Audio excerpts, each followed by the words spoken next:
Today's video is sponsored by SeatGeek. SeatGeek is a platform that allows its users to buy and sell tickets at very affordable prices within every event imaginable. Everything from a sporting event to a concert and everything else in between, SeatGeek has your back with a very intuitive interface. The interface is so easy to use that you will not only feel confident that you are getting really good prices, but the whole process of setting up an account, finding great seats, and buying a ticket can all be done within a matter of minutes. And the biggest reason why this is possible is thanks to the grading system that SeatGeek provides to its users. Thanks to color coding and mapping out where the seats are in the event, you always feel confident that you're not being ripped off when you're using this platform. Now, if any of this sounds interesting to you at all, you can go in the description and click the link below. And for all of the new users out there, on your first purchase, you can get $20 off if you use my promo code LOW. So huge thanks to SeatGeek for sponsoring this video. Again, click the link in the description and $20 off on your first purchase by using my promo code LOW. A few years ago, there was a very interesting plot that was in the NBA and could have developed if everything worked itself out. And the premise behind this storyline would have been the relationship between the Clippers and Lakers. How the iconic franchise with the Lakers were on the brink of losing their grip on the city of LA. With Kobe on the decline after suffering an Achilles injury that basically concluded his career, the Dwight Howard experiment completely failing, and with a few mediocre years of basketball following Dwight's departure, there was a void of top-tier basketball that needed to be filled in LA, and the Clippers would have been the perfect team. They played in the same city, heck, even played in the same arena, had a young and upcoming forward in Blake Griffin, who was a very likable athlete and was a human highlight reel to keep everyone entertained. A great story with DeAndre Jordan as he matured into one of the better rim protectors in the NBA, and he too could put on a show for everyone to see. And with the Clippers eventually trading for Chris Paul, not only did they acquire one of the best players in the NBA at the time, but also it was the final piece to the Lob City era. Easily the greatest stretch of basketball in franchise history, and with this trio, the Clippers would immediately become championship contenders. But at last, the Clippers were unable to capitalize on their success. They never made the conference finals, let alone win a championship, and after several disappointing seasons, not only did the Clippers decide to disband the trio, but the Los Angeles Lakers would also acquire LeBron James in free agency and eventually even trade for Anthony Davis, thus putting the Lakers back in their rightful position when it comes to LA basketball. And oh yeah, let me not forget, a few hyperactive Kobe Bryant fans also helped out through those transitional years as well. So to this day, purple and gold runs deep in the veins of many LA fans. Now fast forward to today, and we have a very similar dynamic and storyline, but on the East Coast, as we have two franchises that play in the same city who are fighting for the same fan base. But unlike in the Battle of LA, it's a bit more realistic that the iconic and legendary franchise will lose their grip on the city. And the two teams that I'm referring to are the Brooklyn Nets and the New York Knicks. But how did we get here? How is it that the New York Knicks have dissolved so far down the path of irrelevancy that the label King of New York will be passed down to the Brooklyn Nets? Well, before I can correctly answer that question, you must first realize that the New York Knicks are one of the most overrated franchises in all of sports. Now, before I get a whole bunch of upset Knicks fans telling me how I don't know the history of their team, let me stop you there and tell you that I do. I know that the Knickerbockers were one of the first teams in the NBA and how they participated in some of the first organized professional basketball games. I know that the Knicks were one of the first pioneers of allowing African Americans to play the sport professionally. I know about the Willis Reed, Clyde Frazier, Earl Monroe era, the finals appearances and the championships they won. I know about Bernard King, Michael Ray Richardson, of course throughout the 80s and 90s with the Patrick Ewing era, and then Larry Johnson, Latrell Sprewell, Allen Houston, and of course in recent history you have the Jeremy Lin saga, J.R. Smith, and Carmelo Anthony.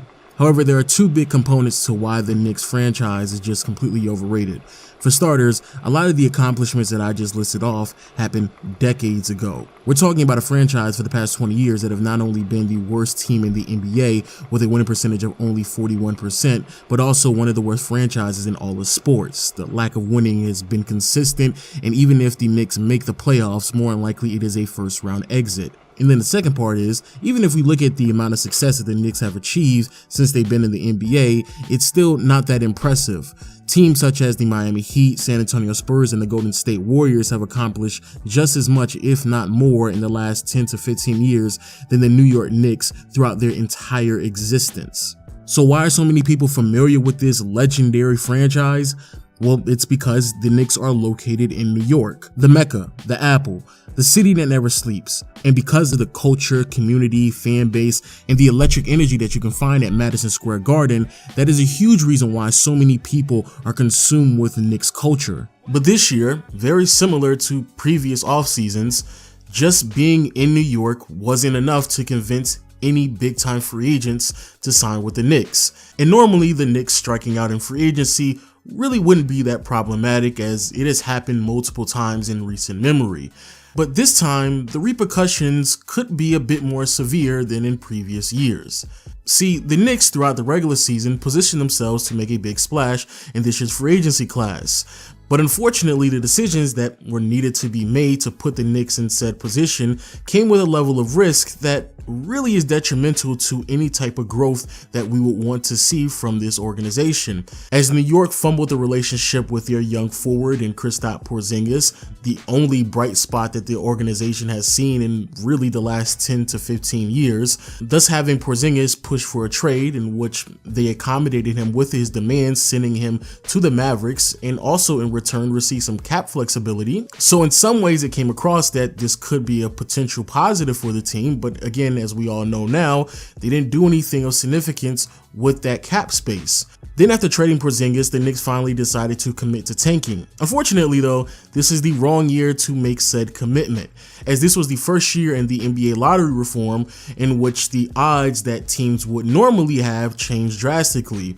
Now fast forward to the results of the NBA lottery, and not only did the Knicks not win, receiving the 3rd overall pick in this year's draft class, but the Pelicans end up being the lucky recipients of the 1st overall pick, meaning that any leverage that the Knicks thought they were going to have in any trade talks with the Pelicans with Anthony Davis was virtually eliminated.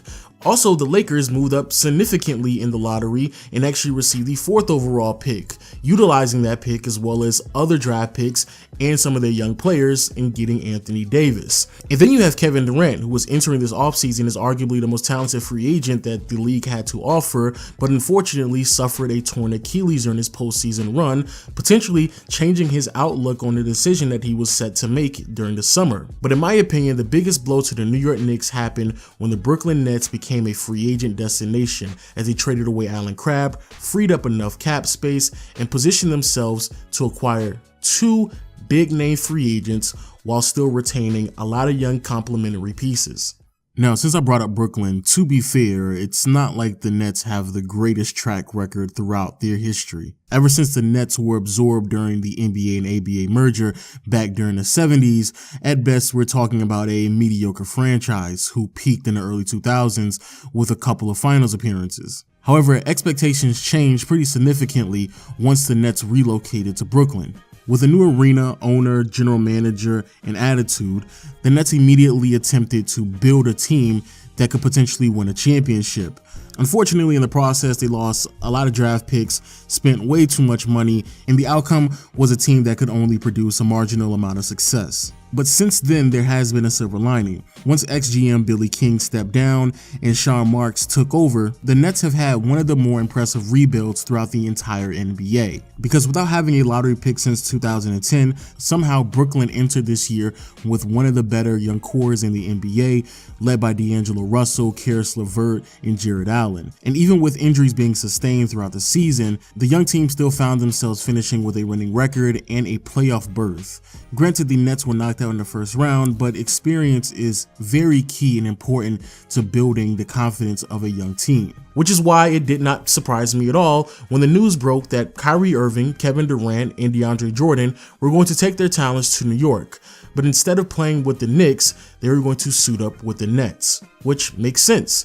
The Nets have proven through many aspects that they are a better organization. They are well ran. They've been proven to be able to make a postseason appearance without overly depending on a superstar caliber player, and they have a lot of young pieces that complement the styles of both Kevin Durant and Kyrie Irving. Quite honestly, in my opinion, it was a no-brainer, which leads me back to the original point that I was making earlier on in this video. When you have two franchises that are competing in the same city for the same fan base, it becomes very problematic when one team is constantly losing and not really making any promising progress in the right direction, whereas the other team has made improvements, signed free agents, and has won more games. And it becomes even more problematic when the struggling team's biggest perk subsequently is also their biggest crutch. As of right now, and it has been this way for several years now, going on 2 decades, the New York Knicks' greatest selling point is their location. Unfortunately though, when you have an immediate rival that relocated in the exact same city, well, you now have to share that perk with another organization. And even though, yes, we can be optimistic about what this young Knicks team has to offer, RJ Barrett does have star potential. Personally, I am a fan of both Kevin Knox and Dennis Smith Jr. and hope that they get the right opportunity in New York. And I do love all of the flexible contracts that they've signed all of those forwards to. At the end of the day, more than likely, it's not going to amount to the same amount of success that we should see from the Nets. And that statement will more than likely hold true even after Kevin Durant comes back from his torn Achilles. And with one team struggling with their third rebuild in the last 10 years, and the other team potentially competing for a championship, we could start to see a shift in the fandom that more so favors the Nets. Now, some people may claim that I'm making a hyperbolic statement, that the Knicks culture runs deep in New York and it's going to be really hard for another franchise to take over, but I completely disagree. Going back to what I alluded to earlier on how the Lakers were able to sustain their grip on the city had a lot to do with the relationship that the fans had with Kobe in that era of basketball. All of the moments, success, and mentality that came with Kobe in his career were all very key and essential to building a fan base, establishing a culture, and extending the legacy of the Lakers. But what's most important is the level of familiarity that came with Kobe and the Lakers. This is why even when a championship isn't obtained, the grit and grind era with the Grizzlies is very important to Memphis and their fan base, why Russell Westbrook is so beloved by OKC fans, and even though yes, Kawhi Leonard is the one who brought a championship to Toronto, DeMar DeRozan will never be forgotten by many Toronto fans. And even though you can argue that this fandom borders insanity, this level of insanity is what we would deem as loyalty. And this type of loyalty is needed for anybody to justify themselves rooting for the Knicks, since for the past 20 years, they haven't been able to give their fan base anything to be optimistic about, which is why I believe it will be easier for Knicks fans, especially the new and younger ones, to make the transition to becoming Nets fans. And if that comes true, the 2019 offseason will go down as the first step in crowning the new king of New York, the Brooklyn Nets.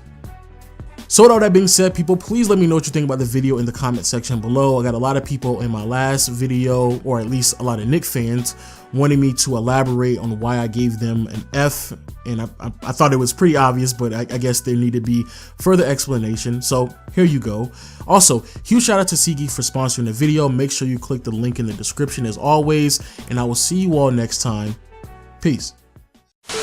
Look, like this is 2 kids right here. They're like 7, 8 years old. They're gonna be Nets fans. But I was their age. When I was their age, my guys were Willis, Reed, DeBuscher, Bradley, Walt Frazier, Dick Barnett, Coach Red Holzman. So